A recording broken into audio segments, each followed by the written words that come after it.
Handa raw si Batangas 1st District Representative Leandro Leviste na isiwalat ang sinasabing kopya ng DPWH insertions na ibinigay ng pumanaw na DPWH Undersecretary Maria Catalina Cabral. Pero ito ay kung pahihintulutan siya ni DPWH Secretary Vince Dizon. Sa isang pahayag ngayong araw, sinabi ni Leviste na September 4 ibinigay ni Cabral sa kanya ang nasabing listahan na naglalaman umano ng proponents ng DPWH insertions sa buong bansa. Inutos daw ni Dizon kay Cabral na ibigay ito sa kanya in the interest of transparency. Mula noon, marami na raw ang nagsasabing ilabas niya ang ibinigay na listahan, pero hihintayin niya raw muna ang posisyon ng DPWH dito. Ilalabas niya lang din daw ito sa utos ni Dizon. Dagdag pa ng mambabatas, wide-ranging consequences ang kaharapin kapag isinapubliko ang mga dokumentong hawak niya. Laban daw kasi nito ang mga pangalan ng hindi lang kongresista, kundi maging mga senador, executive officials at iilang private individuals. Kaya ipauubaya niya na raw sa DPWH ang desisyon kung ilalabas ba ang mga ito para hindi na rin makompromiso ang kanyang trabaho bilang miyembro ng Kamara.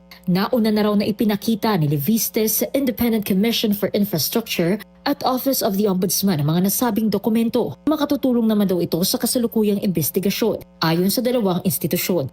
Ang push for transparency naman anya ni Dizon ang naging dahilan kung bakit napasa kamay ni Leviste ang mga dokumento. Ayon mismo sa mambabatas, sa huling monitoring, wala pang pahayag si Secretary Dizon tungkol dito.